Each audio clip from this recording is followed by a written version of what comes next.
इस औद्योगिक स्थल पर अभी रिएक्टिव पावर नाम की वजह से बहुत बड़ा पेनल्टी चार्ज लगाया गया है।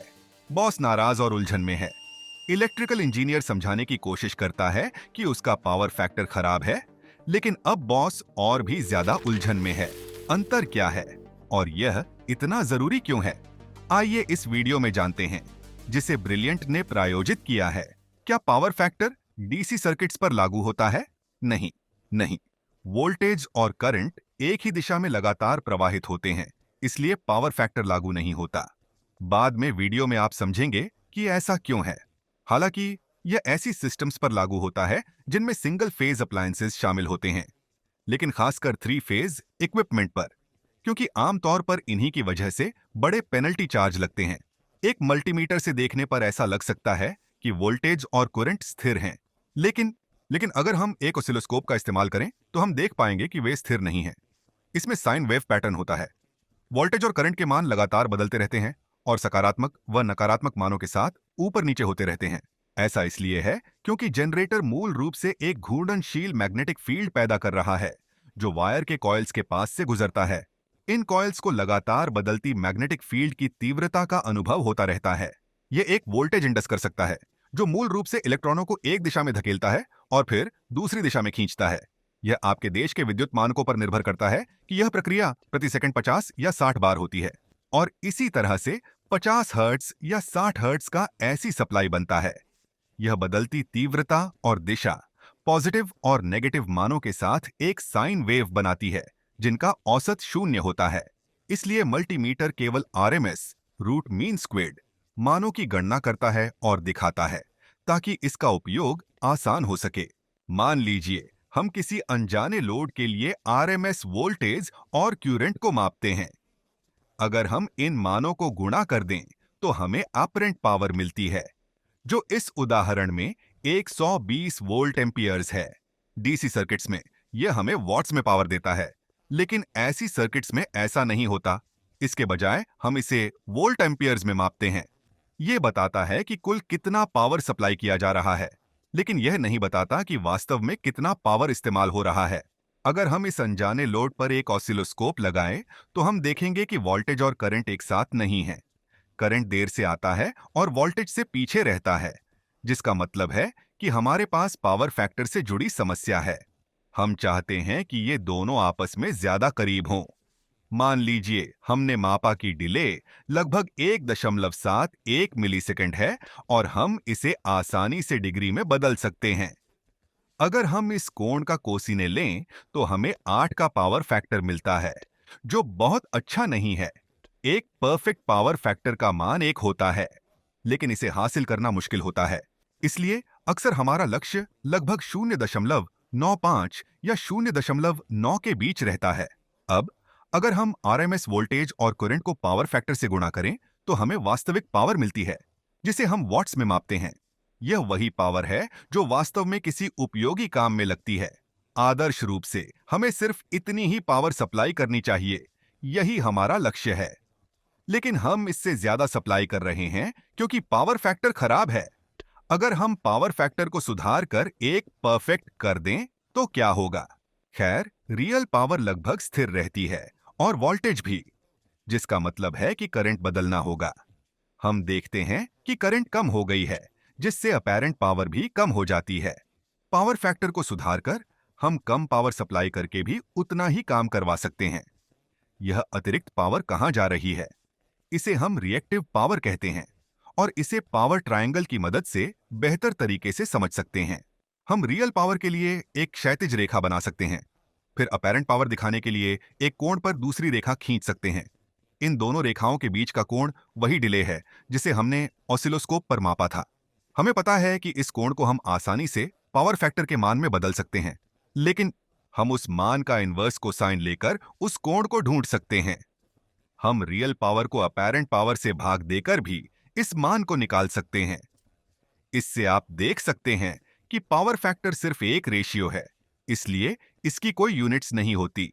अब इन दोनों बिंदुओं के बीच के अंतर को रिएक्टिव पावर कहते हैं, जिसे वोल्ट एम्पियर्स रिएक्टिव में मापा जाता है।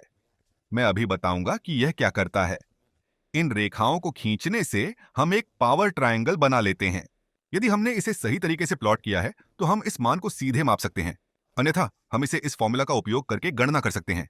ध्यान दें कि अगर पावर फैक्टर का मान बेहतर होता है तो वह कोण घट जाता है, जिससे अपैरेंट पावर और रियल पावर एक दूसरे के और करीब आ जाते हैं और इससे रिएक्टिव पावर कम हो जाती है। इस वीडियो में हम बाद में देखेंगे कि इसे कैसे सुधार सकते हैं। इस त्रिकोण के हर भाग को निकालने के कई तरीके हैं। रियल पावर के लिए हम इन सूत्रों का उपयोग कर सकते हैं, अपैरेंट पावर के लिए हम इन सूत्रों का उपयोग कर सकते हैं और रिएक्टिव पावर के लिए हम इन सूत्रों का उपयोग कर सकते हैं। लेकिन ये मान हम कहां से ढूंढें? अगर आपकी किस्मत अच्छी है तो इलेक्ट्रिकल पैनल में एक डिजिटल पावर मीटर लगा होगा जो आपको ये सारे मान बता देगा। कभी कभी एनालॉग डायल्स दिए जाते हैं जिन्हें आप मैन्युअल रूप से पढ़ सकते हैं। आदर्श रूप से आपके पास एक पावर एनालाइजर होना चाहिए जो बहुत सटीक और विस्तृत परिणाम देता है। कई बार निर्माता इन मानों को प्रोडक्ट डेटा शीट में भी देता है, लेकिन हालांकि आप ये छोटे, सस्ते और साधारण संस्करण भी ले सकते हैं जो कम सटीकता के साथ सिर्फ बुनियादी मान प्रदान करते हैं, या हम इन प्लग इन संस्करणों का उपयोग कर सकते हैं जो पोर्टेबल डिवाइसेस के लिए हैं। अगर आप दिलचस्पी रखते हैं तो नीचे एक लिंक दे रहा हूं।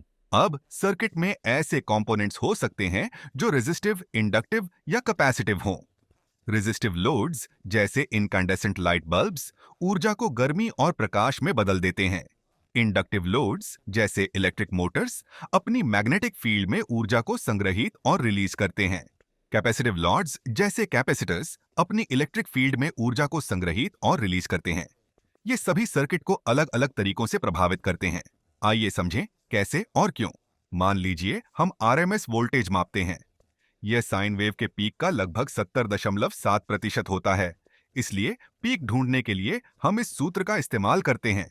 फिर इस सूत्र की मदद से हम साइन वेव के चक्र में किसी भी बिंदु पर इंस्टेंटेनियस वोल्टेज की गणना कर सकते हैं। हम देख सकते हैं कि इसमें पॉजिटिव और नेगेटिव दोनों मान होते हैं। अगर हम एक प्योरली रेजिस्टिव लोड लें तो हम आसानी से आरएमएस करंट ढूंढ सकते हैं और उससे पीक करंट की गणना कर सकते हैं। इसके बाद हम किसी भी बिंदु पर इंस्टेंटेनियस करंट की गणना कर सकते हैं। यहां भी हमें पॉजिटिव और नेगेटिव मान दिखते हैं क्योंकि करंट आगे और पीछे दोनों दिशाओं में बहता है। यह दिशा बदलता रहता है। इस स्थिति में वोल्टेज और करंट एक दूसरे के साथ फेज में होते हैं, यानी दोनों एक ही समय पर पीक पर पहुंचते हैं। यही एक परफेक्ट पावर फैक्टर है। अगर हम इंस्टेंटेनियस वोल्टेज और करंट के मानों को गुणा करें तो हमें इंस्टेंटेनियस पावर मिलती है। ध्यान दें कि पावर हमेशा पॉजिटिव रहती है, भले ही वोल्टेज और करंट नेगेटिव हों। हम इन पॉजिटिव क्षेत्रों को इस तरह समझ सकते हैं कि ऊर्जा सर्किट से बाहर जा रही है। यह रोशनी और गर्मी पैदा करने जैसे उपयोगी काम कर रही है। ऊर्जा केवल एक ही दिशा में प्रवाहित होती है, यानी सर्किट से बाहर। हम इसे रियल पावर कहते हैं। इस स्थिति में वायर से बहने वाला सारा करंट किसी उपयोगी काम में लग रहा है जो हम चाहते हैं। लेकिन अगर हम एक प्योरली इंडक्टिव लोड जोड़ें तो वोल्टेज और करंट अब एक ही फेज में नहीं रहते। वे 90 डिग्री शिफ्ट हो जाते हैं। करंट वोल्टेज से पीछे रह जाता है। अब इंस्टेंटेनियस पावर के पॉजिटिव और नेगेटिव मान दिखाई देते हैं। इंडक्टर अपने चारों ओर एक मैग्नेटिक फील्ड बनाता है जिसमें ऊर्जा संग्रहित होती है। इसलिए पॉजिटिव सेगमेंट्स के दौरान ऊर्जा इंडक्टर में प्रवाहित होती है ताकि वह अपना मैग्नेटिक फील्ड बना सके। फिर नेगेटिव सेगमेंट में यह फील्ड ढह जाता है और लगभग सारी ऊर्जा वापस सर्किट में लौट आती है। कोई ऊर्जा खर्च नहीं होती, लेकिन करंट जरूर बहता रहता है। बदलता हुआ अप्लाइड वोल्टेज सर्किट में करंट को आगे बढ़ाता है, जिससे वायर में बदलता हुआ मैग्नेटिक फील्ड बनता है, दहाई। लेकिन कॉइल में यह बदलता हुआ मैग्नेटिक फील्ड कॉइल के आसपास के हिस्सों को प्रभावित करेगा। हम जानते हैं कि बदलता हुआ मैग्नेटिक फील्ड कॉइल में एक वोल्टेज इंड्यूस करेगा, तो यह मैग्नेटिक फील्ड भी एक वोल्टेज इंड्यूस करेगा जो बाहरी वोल्टेज का विरोध करेगा। इससे करंट के तेजी से बढ़ने या घटने की क्षमता सीमित हो जाती है और यही करंट में देरी का कारण बनता है। लेकिन अगर हम एक प्योरली कैपेसिटिव लोड लगाएं तो इसका उल्टा होता है और करंट वोल्टेज से आगे रहता है। हमें फिर से पावर के पॉजिटिव और नेगेटिव सेगमेंट दिखाई देते हैं क्योंकि कैपेसिटर अपनी इलेक्ट्रिक फील्ड में ऊर्जा को संग्रहित और रिलीज करता है। करंट इलेक्ट्रिक फील्ड बनाने के लिए बहता है, इसलिए करंट वोल्टेज से पहले ही पीक पर पहुंच जाता है। दोनों ही स्थितियों में ऊर्जा को संग्रहित और रिलीज करने के लिए बस करंट वायर में प्रवाहित हो रहा है। यह कोई उपयोगी काम नहीं कर रहा, बस पावर को आगे पीछे भेज रहा है। हम इसे रिएक्टिव पावर कहते हैं। एक सामान्य सर्किट में आमतौर पर कुछ मात्रा में रेजिस्टेंस, इंडक्टेंस और कैपेसिटेंस होते हैं, इसलिए पावर फैक्टर इतना चरम नहीं होता। प्रायः बड़े इंडक्टिव लोड्स के कारण हमारा पावर फैक्टर लैगिंग होता है, लेकिन सर्किट में कुछ कैपेसिटेंस जोड़कर हम इसे सुधार सकते हैं। फिर रिएक्टिव पावर वायर के बजाय इंडक्टर और कैपेसिटर के बीच ही चलती रहती है। आइए हम एक इलेक्ट्रिकल मोटर के लिए रिएक्टिव पावर, अपैरेंट पावर और करंट की गणना करें और यह भी देखें कि इसे कैसे सुधार सकते हैं। वैसे आप मेरी एक्सेल शीट्स डाउनलोड कर सकते हैं जिनमें सभी गणनाएं और उदाहरण दिए गए हैं। हमारे पास ये बहुत ही काम आने वाले मग भी हैं जिन पर सभी फॉर्मूले लिखे हुए हैं। अगर आप लेना चाहें तो नीचे लिंक दिए हैं। मान लीजिए हमारे पास एक 120 वोल्ट 60 हर्ट्ज का सिंगल फेज मोटर है। इसका रेट 2.87 हॉर्स पावर है, लैगिंग पावर फैक्टर 0.7 है और कार्यक्षमता 62% है। सबसे पहले हम इसे वॉट्स में बदलते हैं, इसके बाद उस मान को एफिशिएंसी से भाग दें। यही हमारा रियल पावर है। रेटेड पावर शाफ्ट से मिलने वाली आउटपुट होती है, लेकिन इसमें कॉइल के रेजिस्टेंस से होने वाला गर्मी का नुकसान, बेयरिंग्स का फ्रिक्शन, एडी करंट से होने वाली गर्मी आदि शामिल नहीं होते। ये सारी ऊर्जा सर्किट से बाहर जा रही है, जिसे हमने अब गिन लिया है। तो हम उसे दर्शाने के लिए एक क्षैतिज रेखा खींचते हैं। फिर पावर फैक्टर के मान का इन्वर्स कोसाइन लेकर कोण निकालते हैं। इसके बाद रियल पावर को पावर फैक्टर से भाग देकर अपैरेंट पावर की गणना करते हैं। यह वह कुल पावर है जिसे इस रियल पावर को हासिल करने के लिए सप्लाई करना पड़ता है। हमें पता है कि यह रेखा हमारी रिएक्टिव पावर दर्शाती है और हम इस मान को भी आसानी से निकाल सकते हैं। चूंकि हमें रियल पावर, वोल्टेज और पावर फैक्टर के मान पता हैं, हम इस फॉर्मूला को पुनर्व्यवस्थित करके करंट निकाल सकते हैं। अब देखें कि अगर हम पावर फैक्टर को 0.95 तक बढ़ा दें तो क्या होता है। रियल पावर तो वही रहती है, कोण लगभग 18 डिग्री तक कम हो जाता है। अपैरेंट पावर भी कम हो जाती है, जिसका मतलब है कि हमारी रिएक्टिव पावर भी घट गई है। आप पावर ट्रायंगल में इस सुधार को देख सकते हैं। इसका मतलब यह भी है कि करंट काफी कम हो गया है। ऐसा करने के लिए हम मोटर के समानांतर एक कैपेसिटर जोड़ते हैं। इस कैपेसिटर को उन दो रिएक्टिव पावर्स के अंतर को पूरा करना होगा जिन्हें हमने अभी गणना की है। अब रिएक्टिव पावर मोटर के मैग्नेटिक फील्ड और कैपेसिटर के इलेक्ट्रिक फील्ड के बीच आगे पीछे होती रहेगी। लेकिन हमें किस आकार का कैपेसिटर चाहिए, यह फॉर्मूला इसकी गणना करता है। हमें रिएक्टिव पावर, वोल्टेज और फ्रीक्वेंसी पता है, इसलिए हम आसानी से कैपेसिटर का आकार निकाल सकते हैं। शायद आपको बिल्कुल उसी सटीक आकार का कैपेसिटर न मिले, लेकिन हम उपलब्ध सबसे नजदीकी स्टैंडर्ड साइज का इस्तेमाल करके देख सकते हैं। बस उसे फारेड्स में कन्वर्ट करें, अपने मानों को इस फॉर्मूला में डालें और पता लगाएं कि वह कितनी रिएक्टिव पावर सप्लाई कर सकता है। इसके बाद हम इस मूल्य को मोटर की शुरुआती रिएक्टिव पावर में से घटा देते हैं ताकि बची हुई वैल्यू मिल सके। अब जबकि हमें रियल पावर और रिएक्टिव पावर पता है, हम अपैरेंट पावर ढूंढ सकते हैं। इसके बाद हम आसानी से पावर फैक्टर निकाल सकते हैं, जो हमारे लक्ष्य के काफी करीब होगा। इसलिए हम इस कैपेसिटर का इस्तेमाल कर सकते हैं। अब पावर सोर्स को सिर्फ रियल पावर और थोड़ी सी बची हुई रिएक्टिव पावर ही सप्लाई करनी होगी।